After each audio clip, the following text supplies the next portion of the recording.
I'm Jim Longworth. Welcome to another edition of Triad Today. Coming up later on, our infamous roundtable gets together. We'll see what kind of controversies they get into. But between now and then, some great guests and important information coming your way. We'll have a discussion, for example, about how certain surgeries are covered by insurance. I think you'll find that enlightening. We'll also tell you what NC Works is all about, and we'll tell you something about Youth in Transition, a fantastic program to help young people. But let's first turn our attention, speaking of young people, to an education partnership, and a really successful one at that, between a major university and an elementary school in Rockingham County. Let's find out about it. My three very special guests on my immediate right. Dr. Christina O'Connor is co-director of Moss Street Partnership School. We'll find out what that's all about in just a second.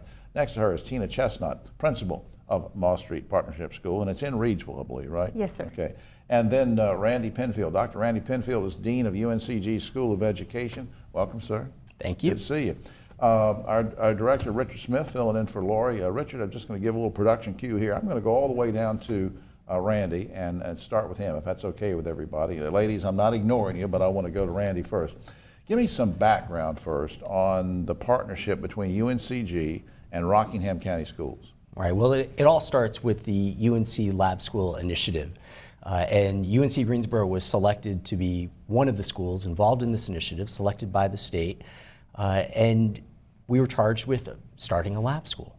So we had to make some decisions around what is this lab school going to look like, where is it going to be, and there were a few parameters laid out by state law that we had to follow. When you say a lab school? Well, so a school that we would be running that would allow us to serve students in low-performing schools, and also allow our students to go out to the school and engage in their student teaching and improve their learning. That's some great outreach from the university. Oh, it's amazing. How exactly, you don't have to give me all the particulars, but how exactly would you say the partnership works? Well, so the school is run by UNCG, and so it benefits from the resources and the faculty, not just in the School of Education, but it's a university-wide initiative. So College of Visual and Performing Arts, nursing, social work, just a few of the other players involved. And the little kids are benefiting from that? Benefiting from all that. At the same time, it's in Rockingham County, so we do follow the Rockingham County Schools calendar and schedule. Right. But it is not part of Rockingham County Schools formally. Gotcha. Christina, what makes Moss Street Elementary different from other schools? Well, we are emphasizing experiential learning in our school. We want the kids to have rich literacy experiences, mathematics, science, all of the things you would expect in a school. But we're emphasizing kids learning through doing. We have a STEAM focus in our schools, so that's science, technology, engineering, the arts, and mathematics. But primarily, we're really focusing on developing kids' creativity, their collaboration, their communication, and their critical thinking, what we call the 21st century skills. Right. We want our kids to be able to be creators of new content, to be entrepreneurial, to be innovators, and not just to be able to recite back things. We really want them to develop those skills that are going to help them to be learners and contribute to our future. That's just great. I just think that's great. Now, is this, I don't know, somebody emailed me or not about this, but is there a specific, is it mainly for fifth graders? Is it for different grades or what? It's a kindergarten through fifth grade school, so we have children starting in kindergarten all the way through fifth grade. I got you. Okay, Tina, now sort of looking back, first year is about to come to the close of this experiment. How do you feel about the student success at Moss Street so far? We're very, very excited about what the kids have accomplished. We're excited about this initial group of fifth graders who will be a class of about 59 students who will leave us here in early June and transition to middle school. Some of the things that we've been able to observe and have at our school, our kindergartners have mastered math through 3D printing. Wow. We have we're very proud of our book collection. We've been able to grow our classroom book libraries by over 80 titles. I think that's great, and especially the math thing you said. That just wows me. Hey, I want to put up on screen here because we're almost out of time. www.mossstreet.uncg.edu and also uncg.edu is the general website. I really want to congratulate all three of you for this partnership. Thanks for what you're doing, and maybe you can come back sometime and give us an update, okay? Absolutely. All right. Conquering math in kindergarten, that just freaks me out. All right, we'll be right back after this. Back now on Triad Today, and if you've come across the phrase NC Works and you're wondering what that is, what it does, what it means, we have someone that's going to help us with that. Right here in the studio with us, our good friend Tony Mizzi. He's a Career Center Manager for North Carolina Works Career Center for Scythe under the Department of Commerce, the State Department of Commerce. Welcome, Tony. How you doing? Thank you, Jim. Appreciate you having me today. Very briefly, let's just sort of do an icebreaker here. What is NC Works? How does that intersect with Goodwill? Sort of give me a background quick. Okay, so NC Works is the state's workforce development brand. The NC Works Career Centers operate under the authority of workforce development boards, our local board being the Piedmont Triad Workforce Development Board. Okay. And then Goodwill comes in as what? How does that partnership work? Goodwill, back in March or April 2018, was awarded by the Workforce Center Board the One-Stop Systems Operator as well as the Adult Dislocated Worker Program to go along with the Next Gen program they've already been operating. Right.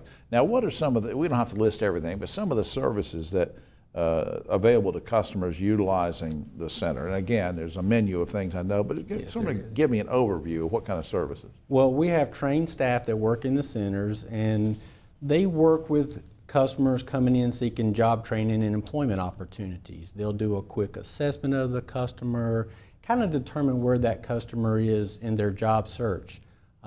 We have a career resource room with computers, internet activity. And that's especially good for people who've been out of the workforce, maybe older guys like me, and they, hey, I don't know how to use this stuff, and what can I do? Right, and we have the staff there that will help them get on, and our goal is to get them registered in the NC Works online so that they can assist them with their job search. And then if they assess that, hey, there's some other opportunities for them, we have other programs that they can make referrals to. Let's talk about employers for a second. Okay. How do these services help? What's available to employers? Because we know it's helping the people try to get in touch with what kind of job they need. What about employers? What do you do with them? We have business service representatives that go out and work with employers in our community because we want to try to create a pipeline of qualified candidates for these employers. We assist employers with registering their businesses on NC Works online. We assist them with their recruiting by posting their jobs in the NC Works career system. We assist them with hiring events. And so they can meet with the employees and prospective employees, Yes. and sort of get a feel, one-on-one at these fairs and things that you're doing. I think that's important, that they're not just a number somewhere. They can sit face to face with somebody. What kind of feedback do you hear from customers? Get a lot of positive feedback. A lot of times we get customers who come back and say, wow, I didn't realize this was here. I didn't know that y'all did this. I didn't know about your workshops and all the other activities that we provide them to. Oh, I'll put you on the spot for a second. A personal question. Very quickly, what kind of gratification do you get from working in this kind of an arena where there's employers, employees, people that need work, they have needs that aren't being met? What do you get out of this? It's a personal gratification. I know when I first came out of the military, I was, where do I go? How do I do this? I thought coming off the military active duty, I would be snapped up, and I experienced some time of trying to find a job, and I'm glad that I can have a resource now and have an understanding that I can assist that person. That's just great. Really, you know where the pitfalls are, and you can sort of help them. All right, up on screen, I want to do a couple things here. GoodwillNWNC.org. Go to that website, find out about all sorts of workforce development programs that Goodwill does. Goodwill Industries of Northwest North Carolina, GoodwillNWNC.org. And also on screen, ncworks.gov. That'll give you some general information about the program, ncworks.gov. And remember, going back to Goodwill, it's very important. Sometimes we think, well, what's the big deal? I'll just donate some old clothing or some household items to Goodwill. That's what drives everything, folks. When you make those donations, those items then show up in the Goodwill retail stores, and the proceeds from those items go to help support workforce development programs, and it goes round and round, and we get people back to work. So it's important to keep donating household items, clothing, and everything that you have for Goodwill. Tony Mizzi, thank you for being here. Thank you, Jim. We'll be right back after that.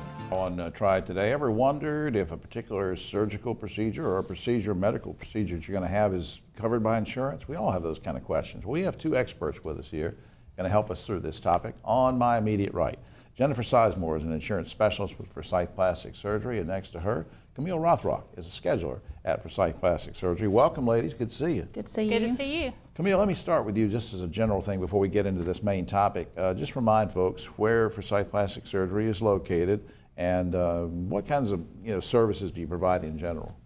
We're located at 2901 Maplewood Avenue in Winston-Salem, very close to Forsyth Hospital, right off of Hawthorne Road. We do all kinds of cosmetic procedures and also medical procedures. Right. All sorts of reconstructive things. And also, I'll give a shout out that you're building an extension. There's going to be a whole new thing we've talked about on the show before. That's exciting, and we'll do more on that later. Jennifer, tell me about some of the procedures that are routinely covered by insurance. I know we can't give specific advice to people. Everybody has a different policy. But in general, what kind of procedures are routinely covered by insurance? Routinely, like skin cancer excisions, any type of wounds that may need to be debrided, anything like that. But also like breast reductions, like eyelid surgery for excess skin on the arms, on the abdomen and thighs.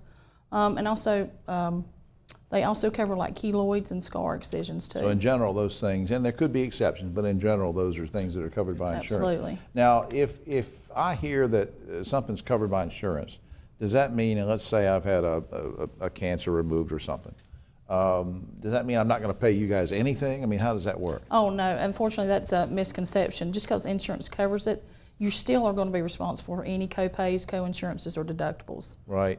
Camille, I'm wondering now, since you're sort of on the front line of this thing with scheduling and people are calling up with problems and questions and all this stuff, is that the point when they first talk to you to say, I have such and such kind of insurance, or you ask them, or they volunteer it, or at what point do you start getting into that? Well, normally before we schedule the appointment, because you don't want to go through the whole process of scheduling the appointment and getting the patient ready to come in, and then, oh, I'm sorry, we don't take your insurance. Yeah, because that's kind of, that would sort of anger people, so that you get that cleared up in front. Speaking of that type of thing, Jennifer, how would I determine if my particular insurance policy is going to cover the procedure I need? Again, am I working through you? Am I going through Camille? I mean, how do we coordinate this thing to know before we get into this that a particular thing I need to have done is going to be covered? You actually come in, you'll have a consultation with a physician, and then the physician will actually come back there, usually brings the patient to me. We'll sit down and we'll go over all the criteria with your policy and your particular surgery. We'll submit that to insurance, and then they usually let us know something within a couple of weeks. And we didn't rehearse any of this, but I'm just curious. People always talk about elective versus something that's vital or crucial or necessary. For somebody that's been in an accident and they need some reconstruction, and that's one thing. What if I just come in and say, hey, I'd like to look more beautiful, and I'd like you to do a little touch up here and there or whatever. That's not a medical necessity, but it's something I'd like to have done. Do things that you sort of elect to do tend not to be covered, or can they be covered? They tend not to be covered because usually insurance looks for functional impairments in any surgeries and things like that. So what about old guys like me that are on Medicare? Does Medicare pretty good about covering things that need to be done in terms of coming to your office? They are. Medicare is a really good payer, one of our better payers actually, and they set down a list of criteria for every procedure usually, and you follow that, and as long as it meets that criteria, then you're good to go. Look, I know that this sounds like tedious stuff to some of the folks at home, but I can't tell you. I mean, I like this full disclosure stuff, and these ladies are there to help you and tell you what's what before you get into it. That's important, and I appreciate what they're doing. Up on screen, ForsythPlasticSurgery.com is the website, and for our radio listening audience, I'll repeat it, ForsythPlasticSurgery.com. I hope you'll visit that. And if you want to make an appointment, pick up the phone, call area code 336-765-8620, 765-8620. I got all that right, didn't I? Yeah, Yeah. that's right. Good. Who's going to answer the phone? Would it be? We all do. Yeah. You all do? Okay. All right. So thanks to Jennifer and Camille. Thanks seriously for what you're doing. I appreciate that. Good information. We'll be right back. Triad Today. We always like it when one of the good folks from Cross North School and Children's Home can stop by and spend a few minutes with us to tell us about their mission and how they're helping young people. And it's great work that they do indeed. Next to me is our good friend Karen McKinney. She's director of something called Youth in Transition at Cross North School and Children's Home. Welcome. How you doing? I'm doing very well. How are you? Before we get into, I want to ask you some things about Youth in Transition, but before we do that, let's remind viewers what Cross North is, where you're located, and who you serve. Cross North School and Children's Home is located we have 2 campuses, one in Avery County and one here in Winston-Salem in Right. Forsyth County. Right off of Renolda Road. Right off of Renolda Road, Beautiful about campus. 1001 Renolda Road. Beautiful campus, too. We also serve people in Hendersonville at this time. We have some folks up there. Okay. We work with people who, we serve families and children and try to grow healthy futures with them. That's great. Now let's learn about youth in transition. What, if you were trying to describe that to somebody as what it is, what that means, what does youth in transition program mean? Youth in Transition works with people who are aging out and transitioning out of the foster care system. We work 14 to up to 26, which is unusual, I think. And we provide a bridge between that sanctuary space that Cross North provides and then people transitioning back into the community. And this fits pretty well in with the Cross North's overall mission in helping them like that, absolutely. right? It helps provide this ramp back into the community. We have these safe spaces where people can grow and heal, and then they leave those spaces and go back into the community, and we walk alongside folks while they do that. You've been so well nurtured in the system as you're helping these kids who, for one reason or another, do not have parents with them, and for many different reasons. And you do such great work for them. Now, let's say I'm 18 or 19, and I'm getting ready to transition out. Give me an example of a couple of ways that you might help me with things that I otherwise wouldn't be prepared for. Well, the first thing we would do is sit down with you and ask you what it is that you're focused on, because everybody's different. Everybody has different priorities and different things that they're interested in, and the motivation is really important. We talk about and walk alongside people who are wanting to buy cars, look for their first place. We provide financial literacy classes and adulting 101 classes. Yeah, simple things like opening a bank account or trying to get a loan or getting a first credit card. Or cooking an egg, things like that. I mean, I didn't think about that, basic household type things. Life skills, all that kind of stuff. When you're going out on your own for the first time.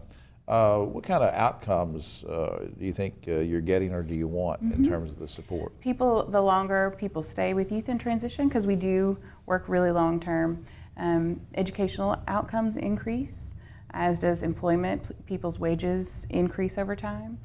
Housing actually stabilizes.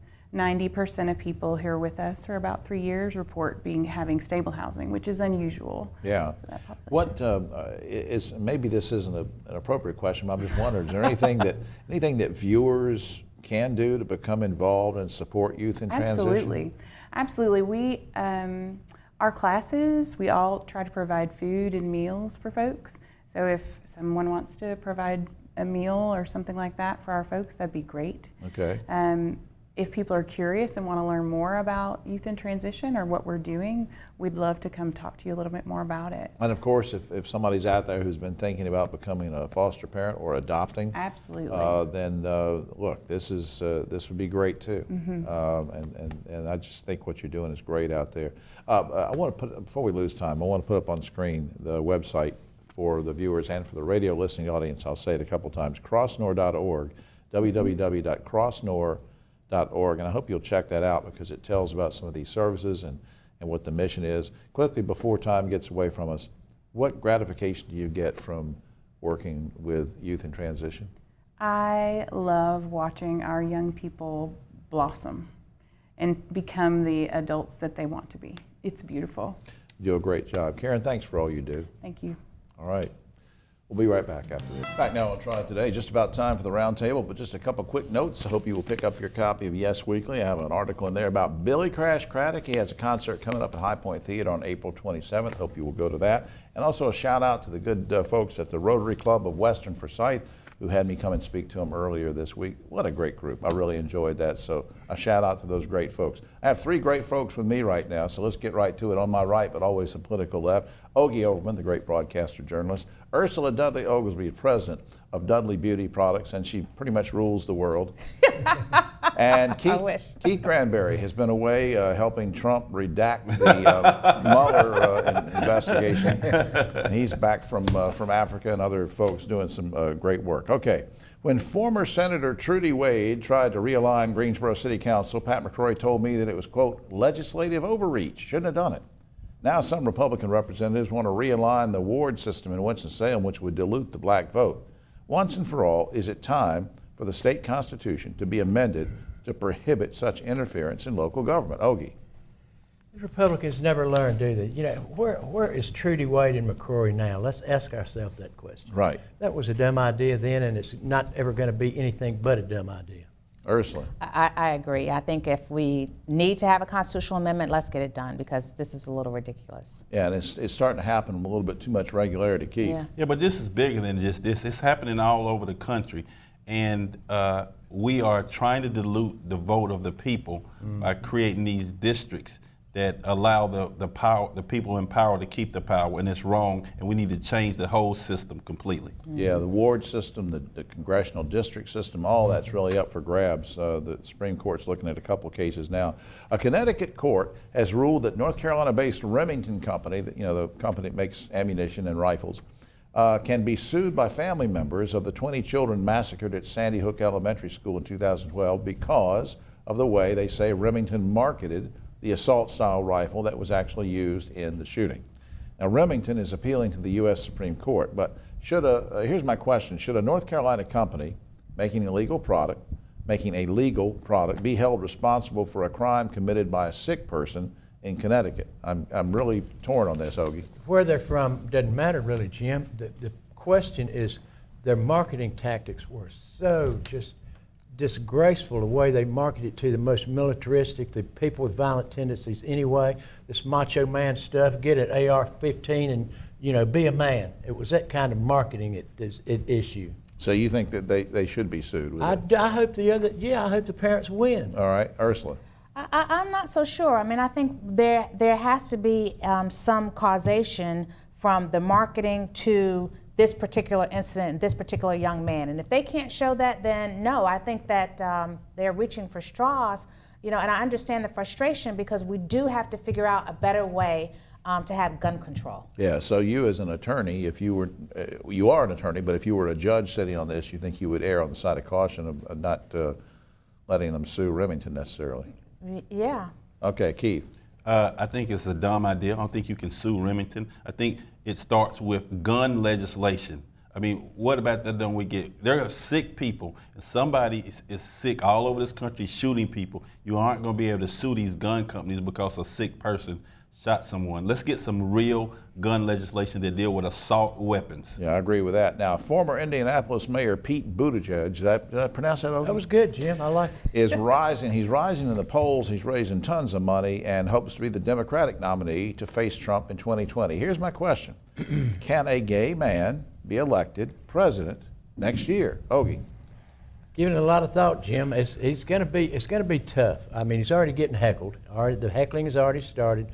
Trump is going to pile on, obviously, but I tell you, the guy has got so many good qualities, and social mores have changed so much on homosexuality. He just might. You think he can get the nomination? I think he could, and Ursula. I think he could win. Ursula. I don't know. I would hope so. I think one of the things he said was, him being gay is the 47th most interesting thing about him. I would have said, 12 years ago that I didn't think a black man would have been able to get the nomination. So, here we are. So I would say I hope so. Okay, Keith. I wish the country was at a point where your sexuality did not matter in terms of who leads the country. It's who's the best person. But I can't say that they're there yet. And I think that the fact that he's bringing this up so prevalent in his message means that he knows that that's going to be a problem. And I don't think that he'd be able to win at this point. Okay. Now, a growing number of stores and restaurants across the country are no longer accepting cash.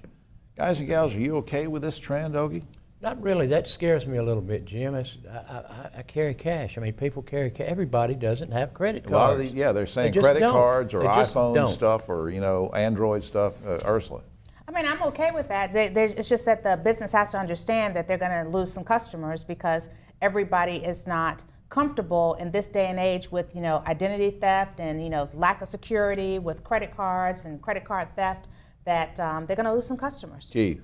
I'm not okay with that, because in this discrimination, there are a lot of people in the underserved population that does not have credit cards. I know I work with a lot of folks in these campaigns, and we actually have to get them these pay cards for them to have a credit card. That's cutting out a huge population that's wrong. I agree. And finally, a new study by scientists at Boston University says that if you send electrical charges into the brain of people over the age of 60, that's me and Ogie, the current will restore their memory to the way it was in their 20s. Guys and gals, would you ever consider having your brain zapped? Ogie. It's tempting. I mean, I act like I'm in my 20s anyway. That's true.